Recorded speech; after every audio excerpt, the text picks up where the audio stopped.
Bismillahirrahmanirrahim. Assalamu alaikum dear students. Welcome in Statistics Technique channel. In today's lecture, you will learn how to calculate median for the group data. Okay.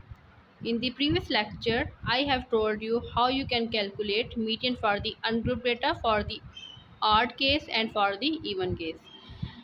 और अब उसी चीज़ को जो है उसी hint को थोड़ा सा माइंड में रखते हुए हम जो है वो median for the group data calculate करेंगे.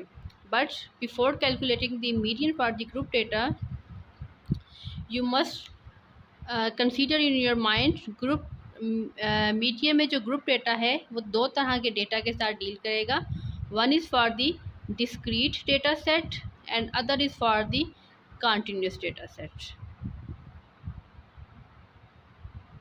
ठीक है. अब discrete data set chapter number 1 के अंदर I have discussed this in very detail. I am just again repeating the concept of discrete data set. The variable are the observations which can be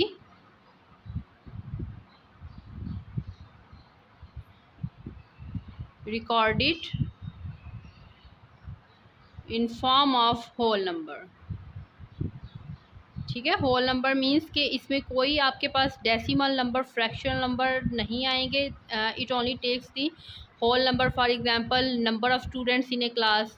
I can say there are 50 students, 10 students, 100 or 20 or 30 students in a class. Similarly, number of family members in a house, number of fans in a classroom, number of tube light in a room. तो आप ये देख सकते हैं. I can not say there are 1.5 tube light in a room और I can not say there are 2.5 members in a family. ठीक है. तो इस तरह का जो डेटा होता है जिसको आप होल नंबर की फॉर्म में जस्ट रिप्रेजेंट करते हैं, this is known as the discrete data set. No we have to calculate the discrete data set median for the discrete grouped data set. ठीक है. तो let's start. So students, you can see I have taken a data set and here you can see number of values. ठीक है. और values में हमारे पास ये data given है और ये उनकी फ्रीक्वेंसी गिवन है. Now you can see that के because of frequency this data will be known as the grouped data. ठीक है. जिसमें आपको पता है ना फ्रीक्वेंसी हो तो ग्रुप डेटा कहते हैं. And why it is called as discrete data because ये जो वैल्यूज़ हैं हमारे पास ये होल नंबर्स की फॉर्म में है. ठीक है. ये इंटरवल्स की फॉर्म में नहीं है. लाइक होता ना 0 से 1, 1 से 2, 2 से 3, तो वो फिर आपके पास होना था इंटरवल की फॉर्म में continuous data. But this is only taking one figure against one frequency.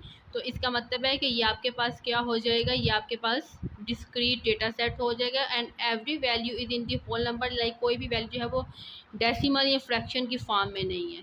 Clear. ये तो होगी डिस्क्रीट डेटा सेट की identification. Now next thing is that first of all you have to sum the frequencies. ठीक है.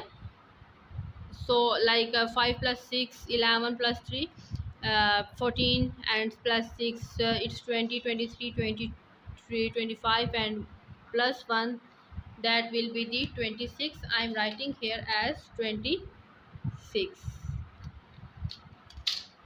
ठीक है. ये आपके पास क्या हो जाएगा, sum of frequencies. Now after this you have to make the cumulative frequency also. ठीक है. अब कम्युलेटिव फ्रीक्वेंसी जो है I have already told you in the chapter number 2. you can watch my video that is about the frequency and the frequency distribution and the cumulative frequency. So I am just making the cumulative frequency, that is just to add all the preceding frequencies in it. Like here it is 5 से preceding कोई value नहीं है, so it यहाँ पे आप it is 5 ही लिखोगे. Then next value 6 में ही preceding value add कर दो. 6 + 5 11. देन 11 3 से प्रीसीडिंग 11 है, इसको प्लस करेंगे 14 बन जाएगी. Now you can see that the last I have completed the column of CF and you can see that the last value of the CF that is equals to sum of frequencies. ठीक है. तो ये इसकी एक identification होती है. It means my sum of frequencies and my CF are correct. So now next what you have to do, frequencies का सम करने के बाद हम क्या करेंगे, फ्रीक्वेंसीज का सम करने के बाद हम जो है इसको देखेंगे। इसके बाद आपने थोड़ा सा जो अनग्रुप डेटा वाली टेक्निक है उसको माइंड में रखना है। अब अगर तो ये सम जो है वो ऑड होगा तो आप जस्ट क्या करेंगे, वो n+1 वाला फार्मूला लगा देंगे, ठीक है। अगर तो ये हमारे पास सम क्या कहते हैं, ऑड होगा, मैं यहाँ पे लिख रही हूँ, तो आप n+1/2th ऑब्जर्वेशन जो है, ठीक है, ये फार्मूला लगा देंगे। लेकिन अगर हमारे पास सम इवन होगा तो हम फार्मूला क्या लगाएंगे, n/2 प्लस n+2/2। ये फार्मूला हम ग्रुप डेटा में पढ़ चुके हैं, and divide it by the 2, ठीक है, ये फार्मूला। सो यहाँ पे हमारे पास जो है फ्रीक्वेंसी 26 आ रही है जो कि इवन है, तो so I will choose this second one formula. Now after writing this formula, we will put the values in this formula, like n हमारे पास यहाँ पे sum of frequencies होगा जो कि 26 है, 26 divided by 2th observation, then plus 26 plus 2 divided by 2th observation, ठीक है, and divided by 2। So students you can see that कि मैंने ये इवन का फार्मूला जो है वो पिक करके इसके अंदर एन की जगह सम ऑफ फ्रीक्वेंसीज जो है उनको रिप्लेस किया है, और यहाँ पे वो 26/2 बन जाएगा, ये 26 + 2/2 बन जाएगा। तो ये इसको डिवाइड करें, 13th ऑब्जर्वेशन बच्चे 14th ऑब्जर्वेशन बनती है। अब हमारे पास हमने करना क्या है कि हमारे पास ये जितनी जितनी यहाँ पे लोकेशन देगा ना, वो जितनी ऑब्जर्वेशन की लोकेशन देगा, इसके लिए आप CF के कॉलम में जाना है, ठीक है, कम्युलेटिव फ्रीक्वेंसी के कॉलम में जाना है, और हमने जाके इन ऑब्जर्वेशन को वहाँ पे लोकेट करना है। अब लोकेट करने का वे क्या होगा, लाइक फर्स्ट मेरे पास 13th ऑब्जर्वेशन है, तो मुझे यहाँ पे चेक करना है, मुझे यहाँ पे मैं वो ग्रुप पिक करूँगी जो कि 13 से इक्वल या 13 से बड़ा नंबर होगा, ठीक है। जो 13 से छोटा नंबर होगा वो मैं स्किप करती जाऊँगी। लाइक यहाँ पे 13 है, 13 को मैंने पहली वैल्यू के साथ कंपेयर करना शुरू किया, 5 इज़ लेस दैन 13, तो इट मीन्स कि मैं इस ग्रुप को स्किप कर दूँ। आप छोटी सी क्लास लगा सकते हैं। देन नेक्स्ट वन इज़ 11 को 13 के साथ कंपेयर किया, again 11 is less then 13, so I will again cross it. Next is 14 is greater than 13, so I will select this group, ठीक है। आप इसको इस तरीके से जो है वो हाईलाइट कर सकते हैं। आफ्टर हाईलाइटिंग इट, अब आपके पास नेक्स्ट सेकंड टर्म क्या है, 14th ऑब्जर्वेशन। 14th ऑब्जर्वेशन को आपने इसी तरह से लोकेट करना है।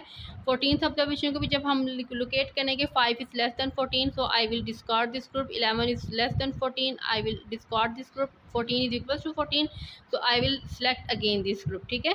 तो ये मेरे पास हो गया कि ये दोनों की दफ़ा दोनों ही वैल्यूज़ के ऊपर मेरे पास ये ग्रुप सेलेक्ट हो गया। अब दोनों ग्रुप्स के ऊपर मेरे पास ये ग्रुप वैल्यूज़ के ऊपर मेरे पास ये ग्रुप सेलेक्ट हो गया। मैंने अब करना क्या है कि ये जो ग्रुप सेलेक्ट हुआ है इसके कॉरस्पॉन्डिंग ये जो वैल्यूज़ वाला कॉलम होगा उसमें से जाके मैंने जो है वो वैल्यू पिक करनी है। इसके सामने देखिए 14 के सामने वैल्यू क्या है 2, और ये 13th के सामने भी यही ग्रुप था और 14 के सामने भी। तो सो ये जो मेरे फार्मूला था 13 + 14th ऑब्जर्वेशन वाला, उसके अंदर मैं ये दोनों वैल्यूज़ पुट कर दूंगी कि 13th ऑब्जर्वेशन के कॉरस्पॉन्डिंग भी 2 वैल्यू थी, 14 के कॉरस्पॉन्डिंग भी 2 वैल्यू थी, और इसको डिवाइड कर दें 2 के साथ। तो 2 + 2 4 डिवाइडेड बाई 2, 4 + 2 4 डिवाइडेड बाई 2, आपके पास ये आंसर आ जाएगा 2। सो इट मीन्स के 2 आपके पास मीडियन है, ठीक है। तो ये हमारे पास वे था कि आप जो है वो ग्रुप्ड डेटा डिस्क्रीट केस के अंदर जो है वो मीडियन कैसे कैलकुलेट कर सकते हैं। And thank you so much for watching my video. Take care of your self हाफिज़।